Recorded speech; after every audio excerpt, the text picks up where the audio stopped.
सबसे पहले इस गोंडवाना की राजधानी जबलपुर की धरती को नमन, वीरांगना रानी दुर्गावती जी के चरणों में नमन, मदन शाह जी के चरणों में नमन, और तमाम हमारे जितने भी महापुरुष, आदिवासी महापुरुष, तमाम महापुरुषों के चरणों में नमन, और जितने भी हमारी बहनें और जितने भी हमारे युवाओं की बदौलत कार्यक्रम सफल हुआ है, मैं उन सभी को नतमस्तक होकर नमन करता हूं, जोहार करता हूं।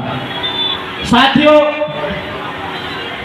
आज मुट्ठी भर लोगों की बदौलत सरकार, शिवराज सरकार ने छुट्टी घोषित कर दी है, लेकिन दुर्भाग्य की बात है कि जिस मध्य प्रदेश में 21% आदिवासी है, उन आदिवासियों के लिए मध्य प्रदेश की कंस मामा की शिवराज सरकार ने छुट्टी घोषित नहीं की।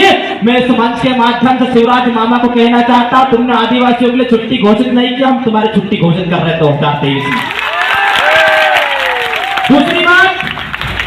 दूसरी बात मैं आप सब लोगों से कहना चाहता हूं कि हम लोग वो लोग हैं जिसने बावनगढ़ के अंदर राज चलाया है, और जो लोग हमारे पर शोषण कर रहे हैं, अत्याचार कर रहे हैं, मैं उनसे कहना चाहता हूं, आप आदिवासियों के घर हमारे यहाँ मजदूरी कर रहे थे, इस बात को मत भूलो। जिस दिन हमारा दिमाग खराब हो गया, उखाड़ के फेंक देंगे आप लोगों को भी, हमारे अत्याचारियों को भी किसी कंडीशन में बर्दाश्त नहीं करेंगे।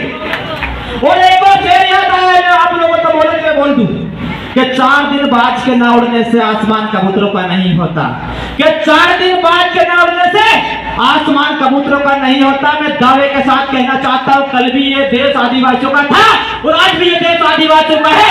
अगर आपने किया है तो आप भूल जाइए, हम संकट और अमनाथ के वंशज है, हमारे अंदर भी वही खून है। सर कटा सकते हैं, लेकिन सर झुकाने के लिए हम लोग किसी कंडीशन में तैयार नहीं है। मैं सरकार और प्रशासन के लोगों से पूछना चाहता हूं, सरकार और प्रशासन के लोगों से पूछना चाहता हूं कि मध्य प्रदेश में 47 विधायक है, इसके बावजूद भी अगर आदिवासियों को अत्याचार के मामले में अगर मध्य प्रदेश नंबर 1 पाया है, तो है मेरे 43 विधायक आदिवासी समाज के। चुल्लू पर पानी में डूब के मर जाओ कि आप लोगों को शर्म आती है थोड़ी बहुत। साथियों, बड़ा दुर्भाग्य के साथ कहना पड़ रहा है, मैं मेरी बहनों से भी कहना चाहता हूं कि आप लोग रानी दुर्गावती के वंशज हो, आप लोग रानी दुर्गावती के वंशज हो, उस रानी दुर्गावती के वंशज हो जिसने मुगलों को 3 बार रास्ता किया है, कभी कुछ नहीं देगा किसी के सामने। आप लोग उनके वंशज हो, आप उसको कमजोर मत समझिए।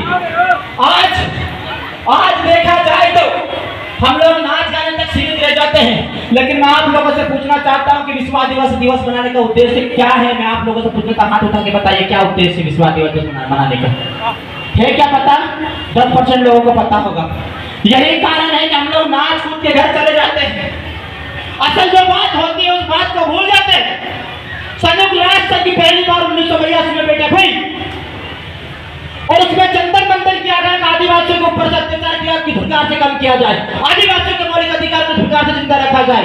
उसी के साथ में 1993 में बैठक हुई और संयुक्त राष्ट्र संघ ने पहली बार विश्व आदिवासी दिवस की घोषणा की। और संयुक्त राष्ट्र संघ का सिर्फ एक उद्देश्य था आदिवासियों के लिए, और उनका कहना था कि आप गधे नहीं हो, आप शेर हो और आप इस देश के मूल मालिक हो, और आप इस देश के मालिक हो।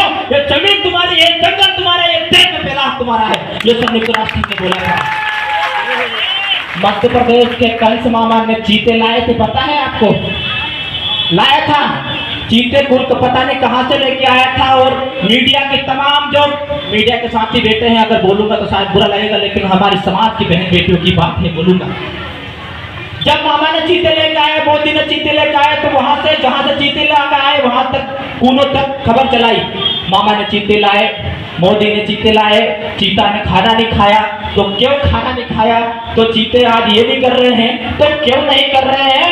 लेकिन मैं शिवराज मामा से पूछना चाहता हूँ, बल्कि बाद में आपने 184 का विस्थापन कर दिया, उन आदिवासियों की खबर आपने ली क्या? अभी तक नहीं ली। मैं उनसे कहना चाहता हूँ शिवराज मामा से कि हम आदिवासी हैं, हमें जानवर समझने की गलतफहमी मत करो। जिस दिन हमारा दिमाग खराब हो गया, जिस दिन हमने तीर उठाने उनको भागने के रास्ता नहीं मिलेगी, मेरी बात को गारंटी के साथ आप लोग याद रखिए। साथियों, दुख हमारा है तो लड़ाई भी हमारी रहेगी, दुख हमारा है तो लड़ाई भी हमारी रहेगी। मैं एक और बात हमेशा कहना चाहता हूँ, युवाओं से कहना चाहता हूँ कि हमारे समाज के, बीजेपी के, कांग्रेस के गांडू नेताओं के भरोसे लड़ाई मत लड़ना, नहीं तो ये तुम्हारी किडनी बेच देंगे, मेरी बात को याद रख देना। आजादी के बाद में छत्तीसगढ़ के अंदर भाईदेव का शासनकाल चला करता था, और इसी कांग्रेस के शासन ने भाईदेव को मरवाया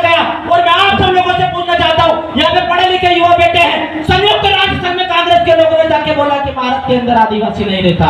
मैं आप लोगों से पूछना चाहता हूँ, हम लोग आदिवासी नहीं है क्या?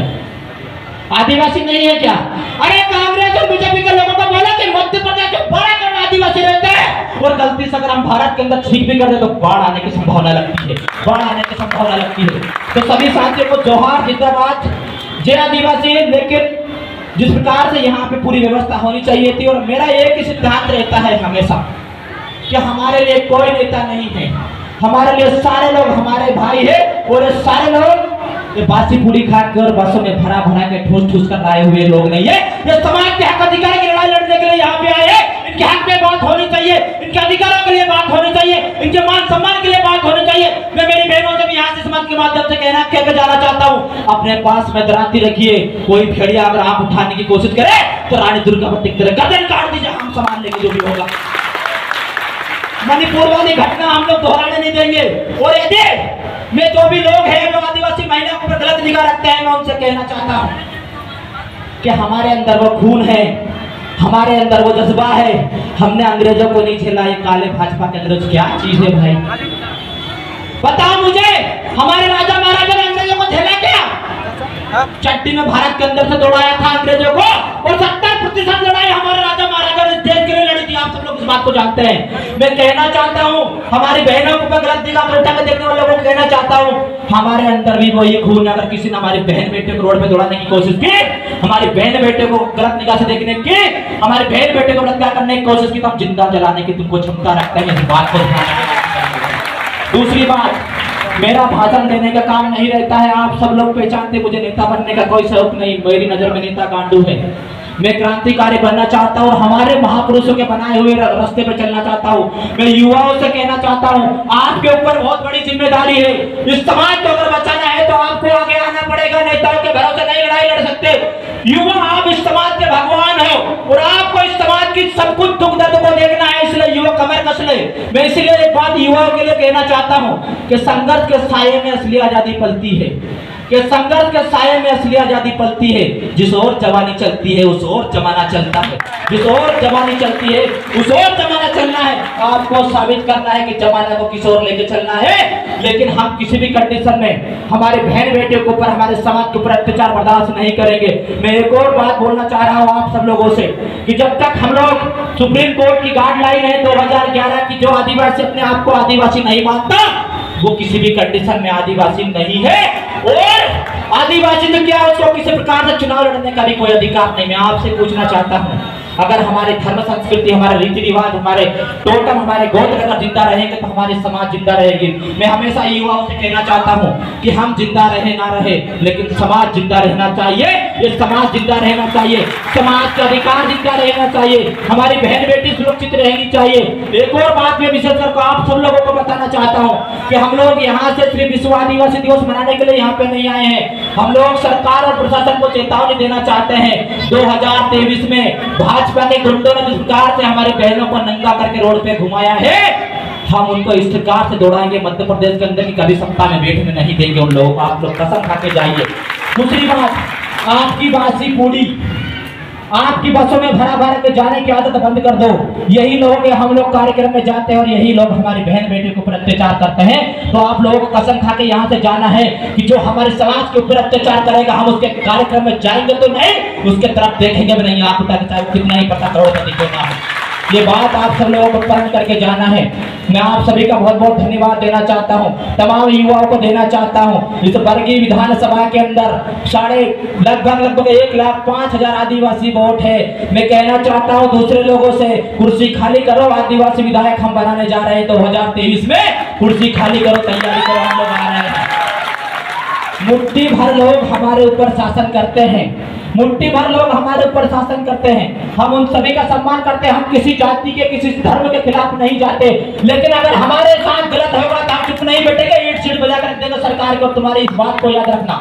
कुछ दिन पहले बजरंग दल के गुंडों ने सिवनी के अंदर हमारे 2 आदिवासी भाइयों को शक के आधार पर मार दिया था। आप सब लोगों ने देखा है, यहाँ पे दर्द होता जब समाज की बातें हम लोग सुनते हैं तो। लेकिन आप सब लोग युवा जागरूक है, युवा समझदार है, आप सब लोग समझेंगे। लेकिन मैं इसी मंच के माध्यम से वचन देके जाना चाहता हूँ युवा को कि जहाँ पे तुम्हारा पसीना बहेगा वहां पे रामदेव को बड़े खून बहाने के लिए तैयार है। डरने की आवश्यकता नहीं है। ये पूरे समाज आपके साथ खड़ा है। अगर आप समाज की बात कर रहे हो, समाज की लड़ाई लड़ रहे हो, तो समाज भी पूरा आपके साथ है। जान हम ले भी सकते हैं और जान दे भी सकते हैं युवाओं के लिए। युवा को डरने की आवश्यकता नहीं है। सभी को जिंदाबाद, जोहार, लड़ेंगे, जीतेंगे। मैं कुछ नारे लगवाऊंगा, वो नारे व्यवस्थित लगना चाहिए। मैंने सुबह से कुछ भी नहीं खाया है और आदिवासी हम लोग हैं, जंगल पहाड़ में रहने वाले लोग हैं, कदम मछली खा के जिंदा रहने वाला, केकड़ा मच्छी खा के जिंदा रहने वाले लोग हैं। भूखे प्यासे से कोई फर्क नहीं पड़ता। लड़ेंगे, जीतेंगे। आधे लोगों के हाथ नहीं उठ रहे, फिर बोलूंगा तो बोलेगा भैया 500 किलोमीटर दूर से आए तो पता नहीं क्या भूल के चले गए।